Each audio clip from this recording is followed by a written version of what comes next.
नमस्कार, world news में आज की सबसे बड़ी खबर। निज्जर मामले में कनाडा ने किया बड़ा खुलासा। जैसा कि आप जानते हैं कि हिंदुस्तान और कनाडा के रिश्ते बेहद खराब हो चुके हैं और दोनों ही देशों की तरफ से इन रिश्तों को सुधारने की कोशिश भी नहीं हो रही है।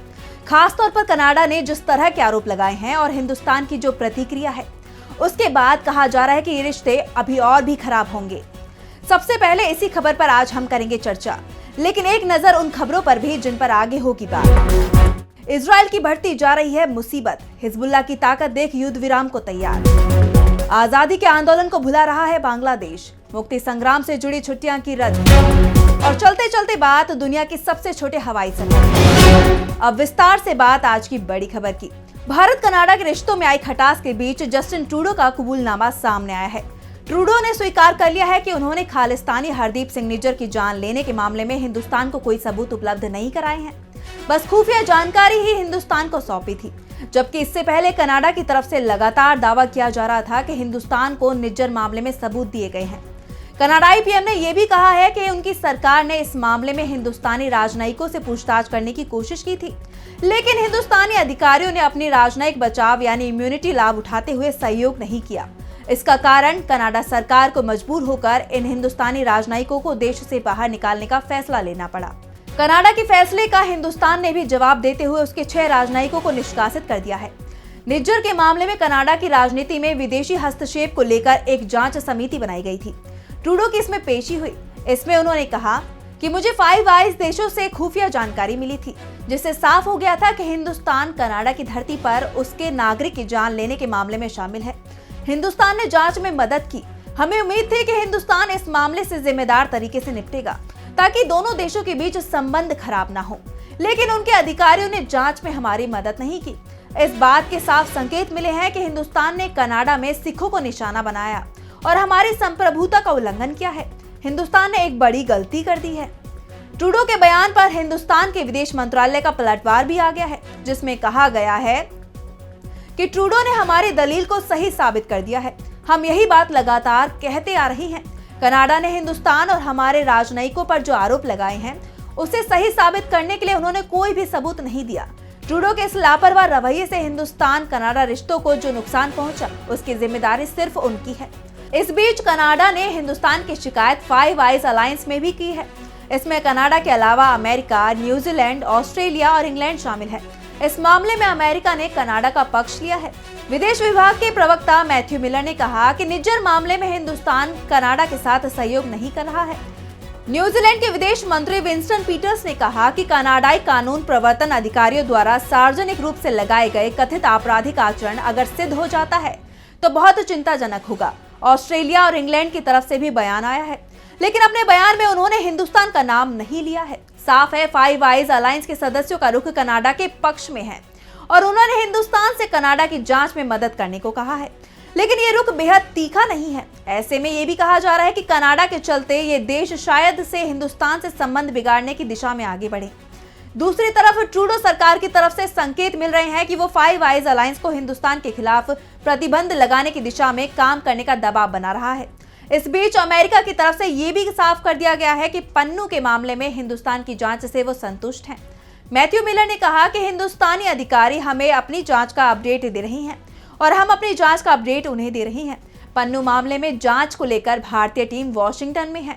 मिलर ने कहा कि जिस शख्स पर अमेरिका में पन्नू की जान लेने की साजिश रचने का आरोप लगाया गया था, अब वो भारत सरकार का कर्मचारी नहीं है।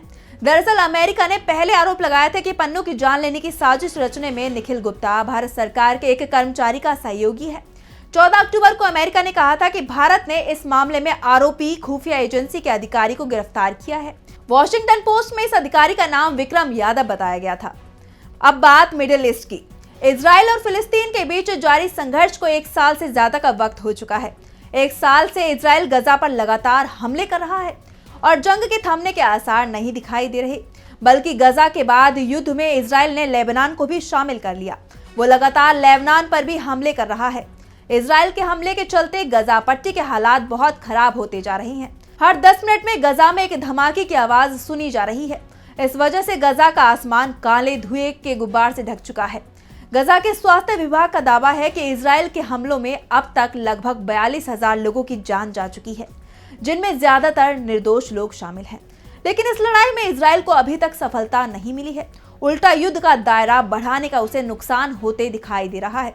खास तौर पर लेबनान की तरफ से हिजबुल्लाह के पलटवार से इजराइल बुरी तरह से घिरता दिख रहा है और इसी के चलते इजराइल लेबनान में हिजबुल्लाह लड़ाकों को लेकर कुछ शर्तों के साथ हमले रोकने की बात करने को तैयार हो गया है। दरअसल हिजबुल्लाह की ताकत को देखकर अमेरिका भी हैरान दिखाई दे रहा है। यरूशलेम पोस्ट ने इजरायली नौसेना के अधिकारियों के हवाले से कहा है कि हिजबुल्लाह के पास अभी भी एक कार्यरत नौसैनिक शाखा है, जिसके पास जहाज रोधी मिसाइलें और संभावित नौसैनिक बैलिस्टिक मिसाइलें भी हैं। ये डर इजराइल की नौसेना को सता रहा है। बता दें कि आईडीएफ ने पिछले दशक में हिजबुल्लाह की नौसैनिक क्षमताओं पर बारीकी से नजर रखी है। इसका अधिकांश ध्यान रूस निर्मित सुपरसोनिक याखोंट मिसाइल पर था।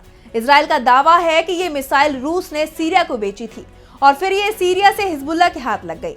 ये भी कहा जा रहा है कि हिजबुल्लाह ने ईरान के समर्थन से एक गुप्त नौसैनिक इकाई तैयार की है। इसने काफी तैयारी कर ली है। हिजबुल्लाह की नौसैनिक इकाई के पास पोर्ट पर हमले की क्षमता है और इजराइल की नौसेना को इसी बात का डर सता रहा है। अब बात बांग्लादेश की। बांग्लादेश अपने ही इतिहास को बदलने में लगा है। जिस आंदोलन ने बांग्लादेश को बनाया, उसे ही भुलाने की तैयारी शुरू हो गई है। सिर्फ एक राजनीतिक दल के विरोध के चलते बांग्लादेश की सरकार ने बड़ा फैसला लिया है। मुक्ति संग्राम और मुजीबुर रहमान से जुड़े दिनों पर सारी छुट्टियां रद्द कर दी गई हैं। मुक्ति संग्राम की यादों को भुलाया जा रहा है। इससे जुड़े जितने भी स्मारक हैं, उन्हें या तो तोड़ा जा रहा है या फिर उनके नाम बदले जा रहे हैं। दरअसल बांग्लादेश में अगस्त महीने में तख्ता पलट हो गया था। तत्कालीन पीएम शेख हसीना ने देश छोड़ दिया और भारत आ गई।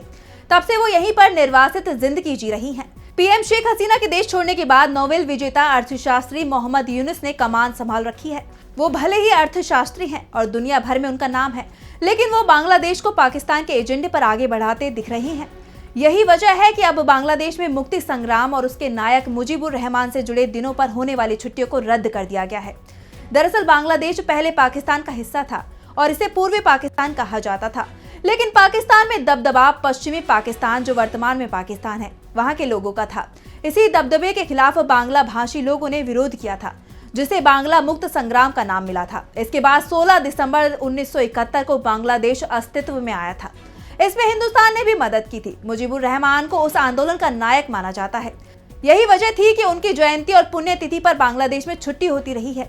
अब बांग्लादेश सरकार ने इन छुट्टियों को रद्द कर दिया है। कुल 8 राष्ट्रीय अवकाशों को मोहम्मद यूनुस सरकार ने रद्द कर दिया है। इनमें 7 मार्च, 15 अगस्त भी शामिल हैं, जिन्हें मुक्त संग्राम से जोड़ा जाता है। मोहम्मद यूनुस सरकार के इस फैसले का विरोध भी शुरू हो गया है। खास तौर पर आवामी लीग ने इसकी निंदा की है और कहा कि ये सरकार बांग्लादेश के मुक्ति संग्राम के इतिहास को ही मिटा देना चाहती है। ये अच्छी बात नहीं है। चलते चलते बात ऐसी यात्रा की जो घंटों में नहीं बल्कि सेकंड में पूरी होती है। आमतौर पर अगर हम एक देश से दूसरे देश जाने के लिए हवाई यात्रा करते हैं तो माना जाता है कि कम से कम 1 या फिर आधे घंटे की यात्रा तो होगी ही। दोनों देशों की यात्रा की बात तो दूर, अगर हम 2 शहरों के बीच भी हवाई यात्रा करते हैं तो भी कम से कम आधा घंटा तो लग ही जाता है। लेकिन क्या आपने कभी सुना है कि महज 1.5 मिनट से भी कम समय में फ्लाइट की यात्रा पूरी हो सकती है? दुनिया की सबसे छोटी उड़ान वेस्ट्रे और पावा वेस्ट्रे को जोड़ती है, जिसे लोगन एयर द्वारा संचालित किया जाता है और इसमें 2 मिनट से भी कम का समय लगता है। सिर्फ 80 सेकंड में ये यात्रा पूरी हो जाती है। कभी कभी वेस्ट्रे और पापा वेस्ट्रे के बीच छोटी उड़ान पर उड़ान का समय 1 मिनट से भी कम हो सकता है, जो इसे इंस्टेंट नूडल्स तैयार करने से भी तेज बनाता है। इस मार्ग पर दर्ज की गई सबसे तेज उड़ान 53 सेकंड की थी, जिसे पायलट स्टुअर्ट लिंकलेटर ने हासिल किया था। पिछले कुछ वर्षों में इस छोटी उड़ान ने अपनी अनूठी और बेहद छोटी यात्रा का अनुभव करने के लिए उत्सुक पर्यटकों के बीच लोकप्रियता हासिल की है। फिलहाल वर्ल्ड न्यूज में इतना ही। आप देखते रहिए DB लाइव। नमस्कार।